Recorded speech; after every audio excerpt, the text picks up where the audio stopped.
مصطفیٰ پیار کا صلح کا وہ پیمبر امن کا۔ السلام علیکم ورحمۃ اللہ وبرکاتہ۔ الحمد للہ وحدہ والصلاة والسلام علی من لا نبی بعد، اما بعد فاعوذ باللہ السمیع العلیم من الشیطان الرجیم من ہمزہ ونفخہ ونفثہ، بسم اللہ الرحمن الرحیم۔ وما ارسلناک الا رحمۃ للعالمین۔ پیغمبر امن،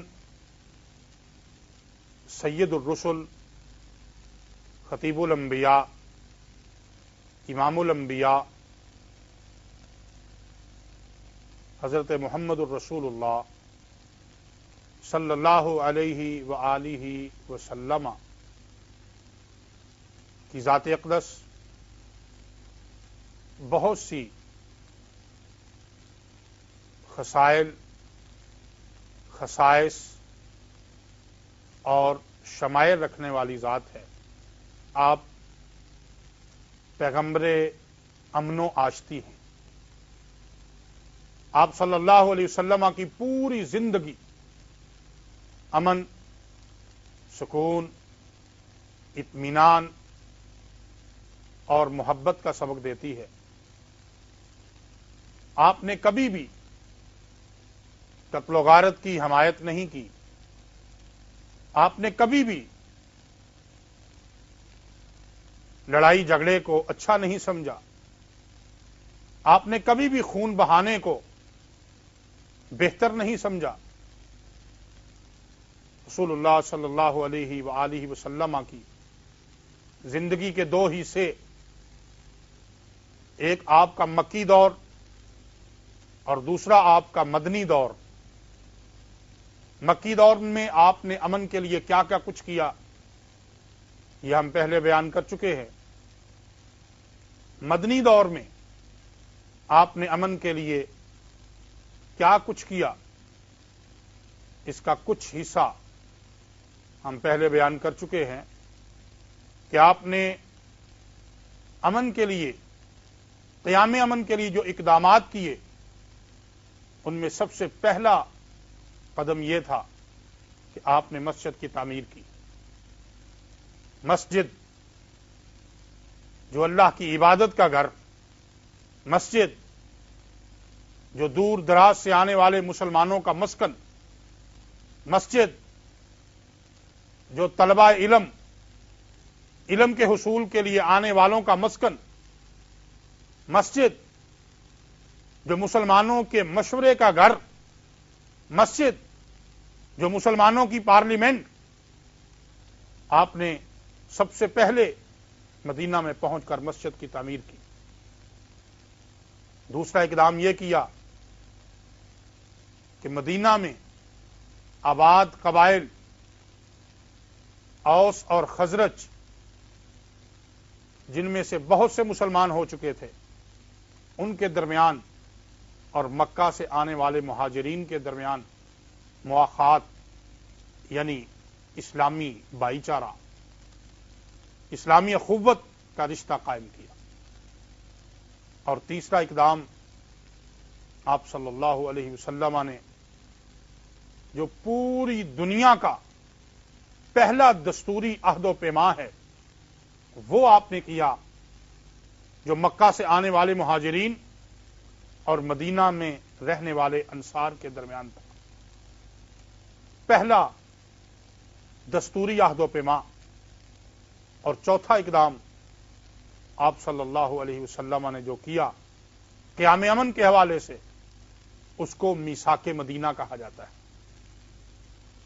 مدینہ کو اس وقت کے جو حالات تھے ان میں اگر دیکھا جائے تو مدینہ میں تین طرح کے لوگ تھے، اور یہ تین طرح کے لوگ ایسے کہ جو اپنی علیحدہ علیحدہ جداگانہ حیثیت رکھتے تھے۔ ان کے مزاج ایک دوسرے سے نہیں ملتے تھے، ان کے حالات ایک دوسرے سے نہیں ملتے تھے، ان کا اٹھنا بیٹھنا، ان کا چلنا پھرنا، ان کی تہذیب، ان کی ثقافت، ان کا تمدن، تینوں کا علیحدہ علیحدہ تھا، مزاج علیحدہ علیحدہ تھے، لیکن رسول اللہ صلی اللہ علیہ وسلم نے اپنی حکمت عملی سے جو اللہ تعالی کی طرف سے عطا ہوئی، اس سے ان کو ایسے رشتے میں جوڑا کہ یہ یک جان دو قالب سے قالب بن گئے۔ مدینہ میں تین طرح کے لوگ تھے۔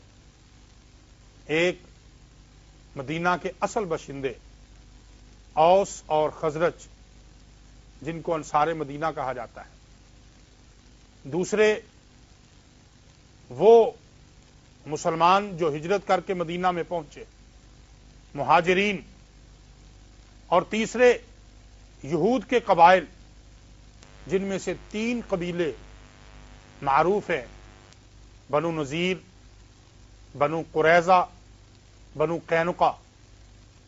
یہ تینوں قبائل مدینہ اور مدینہ کے آس پاس میں بسنے والے تین طرح کے یہ لوگ، انصار مدینہ، مہاجرین اور یہود، ان تینوں کے درمیان رسول اللہ صلی اللہ علیہ وسلم نے ایک میثاق قائم کیا، جس میثاق کا نام میثاق مدینہ لکھا، پڑھا اور سنا جاتا ہے۔ یہ میثاق مدینہ کیا تھا؟ مورخین نے اس میثاق کی 50 سے زیادہ دفعات لکھی ہیں۔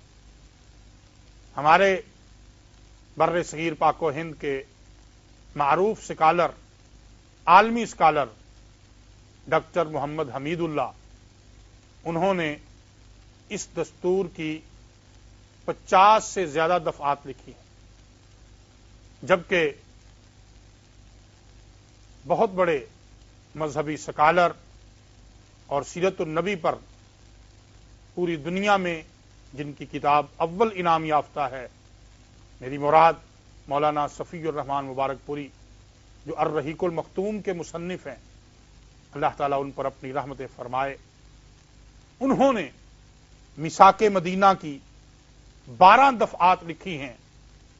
جتنی بھی دفعات تھی ان کو 12 کے اندر سمو دیا ہے۔ وہ 12 دفعات کیا ہیں اور پھر انہوں نے کیا اثرات ڈالے، ہم ایک ایک دفعہ کو دیکھتے ہیں۔ سب سے پہلی دفعہ یہ تھی کہ بنو اوف کے یہود مسلمانوں کے ساتھ مل کر ایک ہی امت ہوں گے۔ امت ہونے کے لحاظ سے مسلمان اور یہود ایک ہی ہوں گے۔ یہود اپنے دین پر عمل کریں گے، مسلمان اپنے دین پر عمل کریں گے۔ خود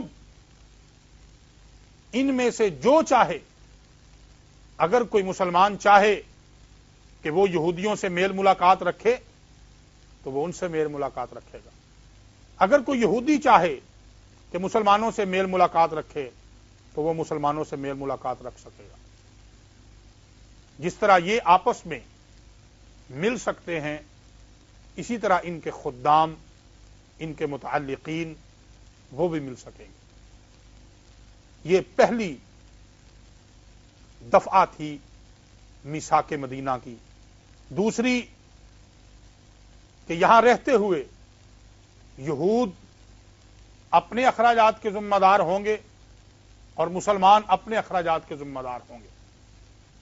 نہ مسلمان اپنے اخراجات پورے کرنے کے لیے یہودیوں سے مدد مانگیں گے اور نہ ہی یہود اپنے اخراجات پورے کرنے کے لیے مسلمانوں سے مدد مانگیں گے۔ تیسری شق، جو طاقت اس معاہدے کے کسی فریق سے جنگ کرے گی، سب مل کر اس کے خلاف جنگ کریں گے۔ چوتھی، اس معاہدے کے شرکاء باہمی تعلقات، خیر خواہی، خیر اندیشی اور فائدہ رسانی کی بنیاد پر ہوں گے، گناہ کی بنیاد پر نہیں ہوں گے۔ اس کی 5ویں شق کہ کوئی آدمی اپنے حلیف کی وجہ سے مجرم نہیں ٹھہرے گا۔ چھٹی شق، مظلوم کی مدد کی جائے گی۔ ساتویں شق، جب تک جنگ بپا رہے گی یہود بھی مسلمانوں کے ساتھ خرچ برداشت کریں گے۔ اگر یہودیوں پر حملہ ہوا مسلمان مدد کریں گے، اگر مسلمانوں پر حملہ ہوا تو یہود مدد کریں گے۔ آٹھویں، اس معاہدے کی روح سے اہل مدینہ کا آپس میں قتل و غارت گری حرام ہوگی، آپس میں لڑائی جھگڑا نہیں ہوگا۔ نامی شق، اس معاہدے کے فریقوں کے درمیان اگر کوئی جھگڑا ہو جائے، اگر چپلش ہو جائے تو ان کا فیصلہ اللہ عز و جل اور محمد الرسول اللہ صلی اللہ علیہ وآلہ وسلم فرمائیں گے۔ 10ویں شق، قریش کو اور ان کے مددگاروں کو پناہ نہیں دی جائے گی۔ 11ویں دفعہ کہ جو کوئی یثرب پر دعویٰ بولے گا اس سے لڑنے کے لیے سارے باہم تعاون کریں گے، ہر فریق اپنے اپنے اطراف کا دفاع کرے گا۔ اور 12ویں شق کہ یہ معاہدہ کسی بھی ظالم کے لیے اس کا ظلم روا رکھنے کے لیے آڑ نہیں بنے گا۔ معزز ناظرین، یہ دفعات میثاق مدینہ کی ایسی دفعات ہیں کہ ہم جب تاریخی طور پر دنیا کے دساتیر دیکھتے ہیں، دنیا کے بڑے بڑے ریفارمروں اور بڑے بڑے مصلحین کے دستور دیکھتے ہیں تو ہمیں اس طرح کا دستور، اس طرح کا معاہدہ امن کہیں اور نظر نہیں آتا۔ ہاں، جو دفعات اس میں ہیں، جو شقیں اس میں ہیں، وہ ہم پوری دنیا میں مختلف موقعوں پر جو دساتیر امن بنے ان میں ہم دیکھتے ہیں کہ کوئی ایک دستور بھی ان دفعات سے صرف نظر نہیں کر سکا ہے۔ میں مثال کے طور پر ابھی آپ کے سامنے تفصیل رکھنا چاہتا ہوں کہ آج کی دنیا میں جو قانون، جو دستور امن سب سے پرانا پیش کیا جاتا ہے وہ میگنا کارٹا کا ہے، جو دستور منشور اعظم کے نام سے معروف ہے، اور 1215 عیسوی میں جس کا مسودہ سامنے آیا۔ میگنا کارٹا کا آپ دستور پڑھتے چلے جائیے، اس دستور کا سارا حصہ ایسے ہے جیسے میثاق مدینہ کا اٹھا کے یہاں رکھ دیا گیا ہے۔ میثاق مدینہ کی ساری دفعات میگنا کارٹا کے ضابطے میں اور دستور میں موجود ہے۔ دوسرا دنیا کا بڑا معروف جو قانون ہے وہ برطانوی پارلیمنٹ کا قانون چارہ جوئی ہے، جو 1355 میں برطانوی پارلیمنٹ میں پیش ہوا۔ اس کے بعد 1679 میں برطانوی پارلیمنٹ کے قانون حبس بے جا کا اعلان ہوا۔ امریکہ کے اعلان آزادی جو 1776 میں ہوا، اسی طرح فرانس کا منشور انسانی حقوق جو 1799 میں ہوا، اسی طرح تھامس پین کا حقوق انسانی کا منشور جو 1948 میں ہوا۔ ان تمام دستوروں کو دیکھ لیجئے، ان میں سے کوئی ایک دستور بھی میثاق مدینہ کی دفعات سے صرف نظر نہیں کر سکا ہے۔ ان سب دستوروں میں میثاق مدینہ کی دفعات موجود ہیں۔ اور پھر اگلی بات یہ ہے کہ میثاق مدینہ ان سب سے قدیم ہے، ان سب سے پرانا بھی ہے۔ آج دنیا اگر امن کے دستور بناتی ہے، آج دنیا اگر قوانین، اصول، ضابطے بناتی ہے تو وہ اس وقت تک اپنے اصول ضابطے پورے نہیں کر سکتی جب تک کہ وہ رسول اللہ صلی اللہ علیہ وسلم کے دیے ہوئے اصولوں، ضابطوں اور آپ صلی اللہ علیہ وسلم کے دیے ہوئے قاعدوں اور کلیات سے فائدہ نہ اٹھائے۔ رسول اللہ صلی اللہ علیہ وسلم کی ان دستوری دفعات سے بے اعتنائی کوئی بھی نہیں کر سکتا ہے۔ آپ صلی اللہ علیہ وسلم کی ان دستوری دفعات سے بے اعتنائی کوئی بھی نہیں کر سکا ہے۔ رسول اللہ صلی اللہ علیہ وسلم کا یہ دستور جو میثاق مدینہ کے نام سے ہے، یہ ایسا دستور ہے، آج بھی اگر قیام امن کے لیے اس کو بروئے کار لایا جائے تو پکی بات ہے دنیا میں امن قائم ہو سکتا ہے۔ رسول اللہ صلی اللہ علیہ وسلم کا یہ چوتھا اقدام تھا مدینہ میں۔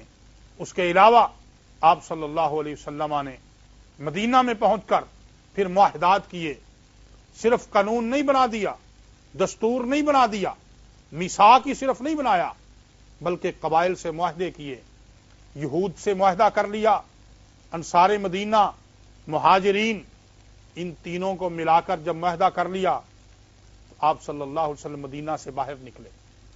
پھر آپ نے بنو جہینہ سے معاہدہ امن کیا۔ یہ جہینہ والے مدینہ سے 50 میل دور۔ اس کے بعد آپ نے بنو زمرہ سے معاہدہ کیا، یہ مدینہ سے 80 میل دور۔ اس کے بعد بنو مدلج، ان سے معاہدہ امن کیا، یہ مدینہ سے 60 میل دور۔ اس کے بعد آپ صلی اللہ علیہ وسلم دیگر قبائل کے پاس گئے اور ان کو دعوت امن پہنچائی، حتیٰ کہ مدینہ اور اس کے آس پاس کا سارا علاقہ رسول اللہ صلی اللہ علیہ وآلہ وسلم کی دعوت امن پر مأمون ہوا۔ انہوں نے آپ کی دعوت امن کو تسلیم کیا، آپ کی دعوت امن کو مانا اور خود بھی مامون ہو گئے، خود بھی امن والے بن گئے۔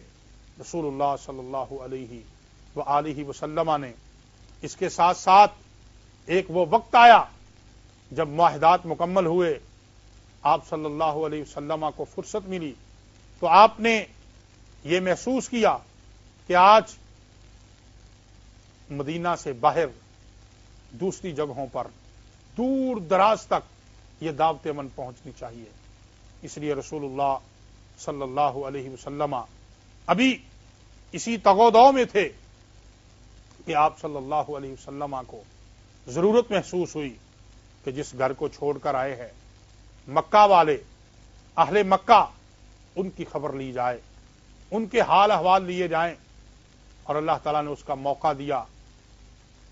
ایک قافلہ جو مکہ کے ایک چودھری، مکہ کے ایک سردار ابو سفیان، جو بعد میں ابو سفیان رضی اللہ تعالی عنہ بنے، ان کی سربراہی میں ایک تجارتی قافلہ مکہ سے نکلا، شام کی طرف گیا۔